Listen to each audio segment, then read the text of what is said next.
खाली आली, सीतेचं रूप घेतलं आणि देवाला सांगितलं, अहो कशासाठी ओरडताय, तुमच्या मागे मी उभी आहे. भगवंताने पाठीमागे पाहायच्या अगोदरच सांगितलं, आई तू का इथं, मी तुला ओळखलंय, तू इथं कशासाठी आलीस. म्हणून ती तुकाई झाली आणि तीच पुढे तुळजाई म्हणून तुळजापूरला स्थापन झाली, म्हणून ती तुळजाई. जरा रामाला चकवा दिला, पुन्हा दुसऱ्या दिशेने समोर आली आणि सांगितलं, अहो तुमची सीता काय इथं उभी आहे, आई तू काही वेडी आहेस का, तुला कळत नाही का. म्हणून येडाई झाली. प्रत्येक वेळेस सीता ज्या ज्या वेळेस देवाला फसवाय गेली त्या त्यावेळेस देवानं ओळखलं आणि सांगितलं, आई पार्वती माता मी तुला ओळखलेलं आहे, तू पुन्हा पुन्हा परीक्षा घ्यायचा का नाद करतेस. त्यावेळेस तिने सांगितलं, देवा तुम्ही खरंच वेडे आहेत का वेडेपणाचं सोंग करताय. ते म्हणले, ह्याचं सांगण्याचे अधिकारी अजून तू नाहीस, तुला गाता वाचावा लागेल, अभ्यास करावा लागेल, त्यावेळेस मी तुला सांगेन. कशासाठी हे केलं. बोलिले जे ऋषी साच भावी वर्ताया, झाडू संताची मार्ग आडराने भरली जग. हे मला माहित नाही असं वाटतंय का. पुन्हा सीतेची ज्यावेळेस पार्वतीची पुन्हा ती तयारी झाली त्यावेळेस पार्वती मातेला भगवंत सांगायला लागले, ऐक म्हणले, ही जे मी या झाडांना ओरडून विचारत आहे, या नद्यांना ओरडून विचारत आहे, पक्ष्यांना विचारतोय, या गीत पक्ष्यांना विचारतोय, दिसेल त्या पशु पक्ष्यांना, दगडांना, जेड जीवांना, तिथल्या गवताला देखील विचारतोय, याच्या पाठीमागचं कारण आहे. काय कारण आहे. माझ्या काही या जन्मामध्ये माझी प्राप्ती व्हावी म्हणून काही ऋषीमुनी झाडाच्या योनीला प्राप्त आहेत, काही ऋषीमुनी नदीचं स्वरूप घेऊन आहेत, काही ऋषीमुनी दगडाच्या स्वरूपाला आहेत, काही पशुपक्षी आहेत, काही गवताच्या स्वरूपात आहेत. आता गवताच्या स्वरूपात देव असतो का, ऋषीमुनी असतात का. त्याला दुसरं प्रमाण संतांनी दिलं, तेथील तृणाने पाषाण तेही देव जाना. कुठलं. पंढरपुरातलं. तिथलं तृण असेल, पाषाण असेल, तेही देवजाना सांगितलं. आणि म्हणून मी त्या गवताला विचारतोय, अरे माझी सीता पाहिली का, त्याला मी आलिंगन देतोय आणि या जन्मात भेटीचं दिलेलं वचन पूर्ण करतोय. तुम्हाला जे वाटतंय ना, मी या झाडांना विचारतोय, झाडांना आलिंगन देतोय, मी ते त्या ऋषींना आलिंगन देतोय, कारण मी या जन्मामध्ये ठरवलेलं आहे त्यांना दर्शन द्यायचं, भले ते कुठल्या का येवणीच्या जन्माला असेल. मला कळत नाही असं कसं म्हणतेस. आणि सीता मला माहित नाही. अगर सीता त्यांना अशोक वाटिकेमध्ये जे ठेवलेली आहे तिला आणायला किती वेळ लागतं. मला माझे दूध गेले तर त्या रावणाचा खतम करून रावणाला घेऊन येतील, परंतु ऋषी मुनींनी जे बोललेलं आहे ते मला वरतून दाखवायचं आहे, त्याच्यासाठी मी या ठिकाणी ऋषी मुनींनी बोललेलं आहे ते वर्तन करून दाखविण्यासाठी. परत रामायणामध्ये चातुर्मासात महाराजांनी सांगितलं 200 प्रकारचे रामायण आहे. किती प्रकारचे. 200 प्रकारचे. त्याच्यात विचित्र रामायण म्हणून एक सांगितलेलं आहे. ते सांगायचं आम्ही आला असं एवढ्या लांबून. विचित्र रामायणामध्ये वाल्मिकी ऋषीने असं लिहिलेलं आहे, म्हटले की अंधश्रद्धा काय, ते समुद्रामध्ये मोठमोठे तुम्ही आणून दगड टाकले आणि दगड तरले गेले. विठाला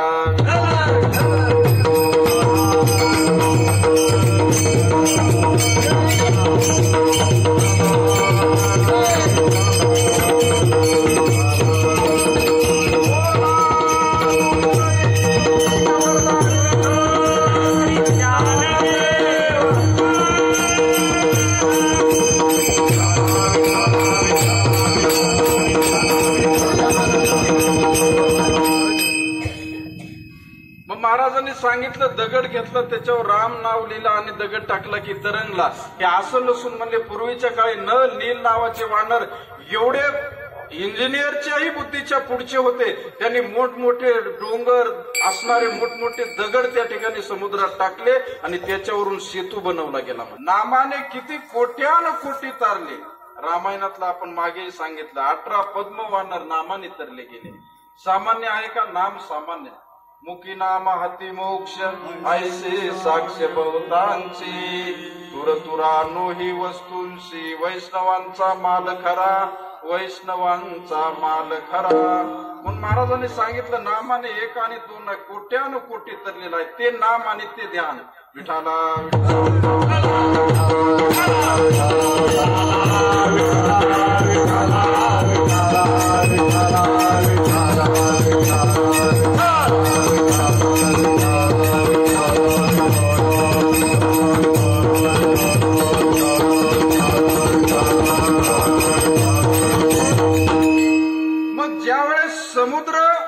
प्रभू रामचंद्र समुद्राची वाट पाहत होते. मी जवळ आलेलो आहे, हा मला ओळखून या ठिकाणी रस्ता देतो का पाहत होते.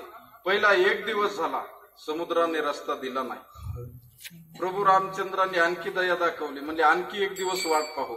दुसऱ्या दिवशी वाट पाहिली, समुद्राचा काही निरोप आला नाही, त्याने रस्ता दिला नाही. प्रभू रामचंद्र परत 1 दिवस थांबले. तिसरा दिवस गेला, समुद्राने देवाला लंकेत जाण्यासाठी रस्ता दिला नाही. चौथा दिवस उजडण्याच्या आत भगवंताने धनुष्याला बाण लावला आणि समुद्राला सांगितलं, एका बाणामध्ये तुला या ठिकाणी संपवून टाकतो. समुद्र थरथर कापायला लागला. बायका लेकरांना घेऊन प्रभू रामचंद्राकडे यायला लागला. भगवंताला लांबून जवळ यायलेला दिसल्याच्या नंतर येऊन पाय धरले देवाचे. देवा, तू दयाळू आहेस, करुणा सिंधू आहेस, कृपा सिंधू आहेस, अनाथाचा नाथ तू आहेस, आमच्यासारख्या शरणागताचा भक्ताचा तू स्वीकार करणार आहेस, आमचा स्वीकार कर देवा. देवाने सांगितलं, 3 दिवस का लावलेस? समुद्र फरफर 2-3 पावलं मागं झाला आणि म्हणला, तुझ्यासारखा मूर्ख जगात बघितला नाही म्हणून पुढे आलो नाही म्हणला रस्ता द्यायला. देव म्हणले, मला मूर्ख म्हणतो, भानगड काय? अरे सांगितलं, सूर्यवंशातला रघुकुलातला तू प्रभू राम, तुझ्याच वंशातला मी समुद्र. अरे तुला लाज वाटली नाही का? तुझी बायको चोरून नेताना काय हातात बांगड्या घालून बसला होतास का? म्हणून मी समोर आलो नाही. देव म्हणले, हे खरं आहे, मान्य करतो तुझं. अरे आपल्या घराण्याची रीत तुला माहित नाही, स्त्रीकडे कुणाची नजर उचलून पाहायची ताकद नाही. या कुलामध्ये आपल्या कुलाला बट्टा लावला असतो. रावणासारख्यानं साधूचं रूप घेऊन यावं आणि सीतेला घेऊन जावं, एवढं तुला कळत नाही. समुद्राचं सगळं बोलणं रामानं ऐकून घेतलं आणि म्हणला, तू गाथा वाचला नाहीस का?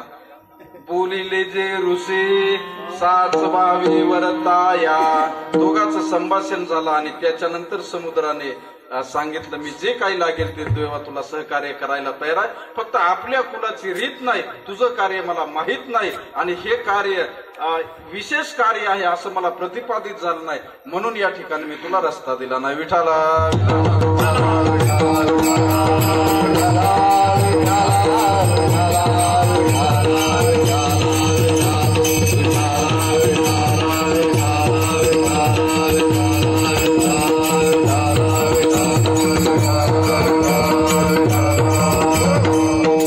सांगण्याचं तात्पर्य, या जीवाला हा देव दाखवला, जाणून दिला. ते कुण दिला?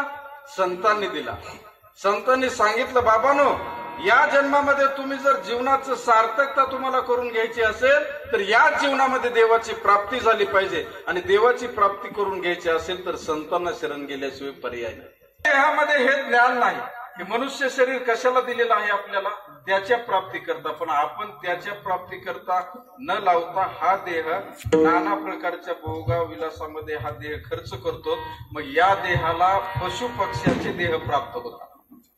हे पशु पक्षी, गाढव, कुत्र, मांजर हे जे आहेत, की या देहामध्ये केलेलं कर्म चांगला असेल तर घोडा होईल, हत्ती होईल, वाईट कर्म असेल तर श्वानाच्या जन्माला जाईल. श्वानाचा जन्म महाराज सगळ्यात चांगला सांगितलेला आहे, कारण या श्वानाला मामाश्री या जन्मामध्ये समोरून आलेला यम दिसतो, काळ दिसतो, आत्मा दिसतो. नवे नवे याच श्वानाला झोपी गेला की आदल्या जन्मी आपण कोण होतो याचं देखील त्याला स्मरण असतंय. आपण अमक्या देहाला होतो, आपण वाईट काम केलं, कुत्र्याचा जन्म आपल्याला मिळाला, पुन्हा काशीच्या दिशेने ते पळायला लागतं का? मोक्ष आपल्याला तिथं मिळवायचा आहे. पण पुन्हा पुढे जातं, थकतं, पुन्हा झोपी जातं, पुन्हा लेकर बाळ गोळा झाले की पुन्हा विसरून जाते. तसं काम आपलं झालेलं आहे. आपल्याला जागोजागी संतांनी जाग केलेलं आहे.